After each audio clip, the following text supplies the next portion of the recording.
Hai Tribuners, kembali lagi dalam program Tribun News Hot Topic. Pada kesempatan kali ini kita akan membahas topik yang masih menjadi perhatian hingga saat ini ya Rena, yaitu adalah virus corona.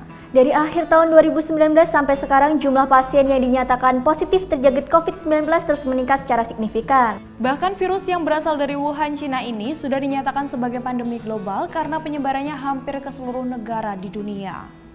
Bahkan di Indonesia sendiri ya Rena ya, pada sampai dengan hari Jumat tanggal 27 Maret 2020 ini, pasien dinyatakan positif corona ini sudah hampir menyentuh angka 900 orang. Dan bentar lagi udah 1000 ya Ren ya. Untuk mengetahui informasi seputar infeksi virus corona memang dibutuhkan agar kita tetap waspada, namun tak jarang justru menimbulkan kecemasan berlebihan. Betul banget, jadi kalau misalnya kita mendengarkan berita-berita yang buruk mengenai virus corona itu malah justru membuat kecemasan yang berlebihan itu ya, dan kecemasan itulah yang membuat kita sebenarnya dalam kondisi sehat tapi mendadak merasa memiliki tanda-tanda sakit corona saat membaca gejala-gejala infeksi COVID-19.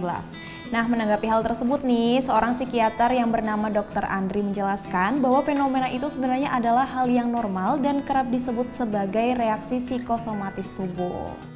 Ia pun memberi cara yang bisa dilakukan untuk mengurangi kecemasan selama epidemi COVID-19 ini. Antara lain adalah mengurangi membaca atau mendengar berita seputar virus corona tersebut ya. Iya. Lebih baik cukup membaca dari media yang terpercaya aja dan bukan dari aplikasi percakapan yang tidak diketahui kebenarannya. Dan sekarang Tribuners, inilah beberapa kabar baik mengenai COVID-19 untuk Tribuners. Yang pertama, pemerintah sudah memulai tes massal COVID-19 dari wilayah yang paling rawan. Tes masif COVID-19 ini sudah dimulai sejak hari Rabu 23 Maret 2020 yang diberikan bagi sekitar 300 tenaga kesehatan dan karyawan di Rumah Sakit Hasan Sadikin Bandung. Betul sekali. Dan RSHS ini ya, Tribuners dipilih lantaran sebagai rumah sakit rujukan utama penanganan wabah COVID-19 di Jabar. Sementara rapid test dengan konsep drive-thru juga dilakukan bagi kategori B dan C ya. Saat ini tengah dikoordinasikan dengan kabupaten atau kota terkait sarana prasarana, alat maupun tenaga kesehatan yang akan melaksanakannya. Jadi kayak drive-thru gitu ya konsepnya Rena. Dan saat ini RSHS ya juga sudah menyiapkan gedung anggrek lantai 1 hingga lantai 5 untuk sarana penanganan COVID-19. Rinciannya, kapasitas untuk menampung pasien COVID-19 yang confirm disediakan di satu lantai untuk kurang lebih 40-60 orang. Yang kedua Tribuners, Wisma Atlet sudah disiapkan untuk 2000 pasien COVID-19 ya. Jadi Rumah Sakit Darurat COVID-19 di Wisma Atlet Kemayoran ini sudah menangani 274 pasien per pukul 7 waktu Indonesia Barat ya pada hari Jumat ini tanggal 27 Maret 2020. Dan dari total jumlah pasien tersebut yaitu meliputi 28 pasien positif corona, juga ada 208 berstatus sebagai pasien dalam pengawasan atau PDP dan juga 38 orang berstatus orang dalam pemantauan atau ODP. Dan yang ketiga, kondisi Menteri Perhubungan Republik Indonesia Budi Karya Sumadi dan Dr. Handoko Gunawan mulai membaik. Diketahui Budi Karya Sumadi dinyatakan positif terjangkit virus corona ya Ruth. Mendelegasikan kepada Bapak Menteri Sekretaris Negara dan kepada saya selaku Wakil Kepala Rumah Sakit Kepresidenan RSPAD Gatot Subroto, maka kami sampaikan bahwa pasien nomor 76 tersebut salah satu pejabat di kementerian. Dan kondisi kesehatan Menteri Perhubungan Budi Karya Sumadi ini ya disebut semakin membaik setelah dinyatakan positif terinfeksi virus corona atau penyakit COVID-19. Ya, hal itu disampaikan oleh juru bicara Presiden Fajrul Rahman ya setelah mendapatkan laporan dari dokter RSPAD Gatot Subroto yang merawat Budi Karya. Selain itu, Dr. Gunawan yang beberapa hari lalu dikabarkan masuk ke ruang ICU karena mengalami sesak nafas, kini kondisinya sudah membaik juga. Ya, syukurlah ya. Iya.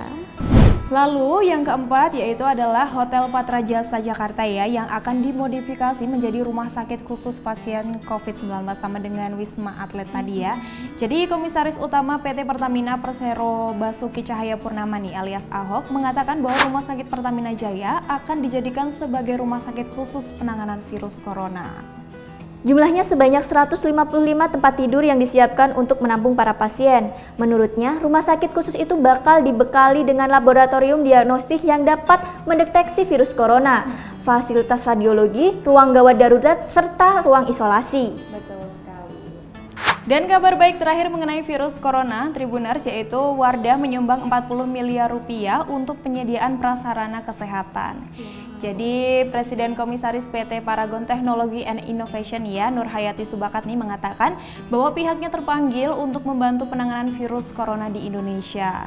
Jadi PT Paragon Teknologi itu sendiri yang menaungi sejumlah merek produk kecantikan tuh, Rena. Ada Wardah, Makeover, dan juga Emina.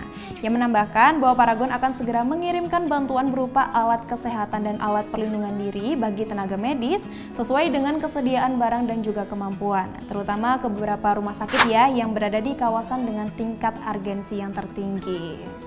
Tak hanya itu, Tribuners, Paragon Indonesia juga telah memberi bantuan hand sanitizer ke sejumlah ruang publik, institusi pendidikan, dan rumah ibadah. Dan Paragon juga menggelontorkan bantuan alat kesehatan ke sejumlah rumah sakit senilai 40 miliar rupiah. Jadi nggak cuman Paragon aja kita juga tahu kalau misalnya Rachel V-nya itu membuka satu platform yaitu di kitabisa.com untuk membantu para penderita COVID-19 Rena ya. Selain itu juga ada Arif Muhammad dan Tipang yang menggalang dana untuk COVID-19 ini. Iya, jadi selain itu juga ada Ana Avanti Rena, yang juga sudah membuat alat perlindungan diri atau APD yang diperuntukkan untuk tenaga medis betul banget. Oke, selain itu ada Dr. Tirta yang menggalang dana untuk membantu tenaga medis dalam menangani wabah virus corona ini. Betul banget. Bukan hanya datang dari kalangan public figure saja Tribuners, tapi banyak juga masyarakat yang turut bergotong royong untuk melawan virus corona di Indonesia. Nah, ada baiknya bagi masyarakat Indonesia tidak saling menyalahkan Rena, tapi juga turut bersatu melawan COVID-19. Demikian Tribun News Hot Topic kali ini, nantikan episode yang lainnya hanya di tribunnews.com. Bye-bye. Bye-bye. Terima kasih sudah nonton. Jangan lupa like, subscribe, dan share ya.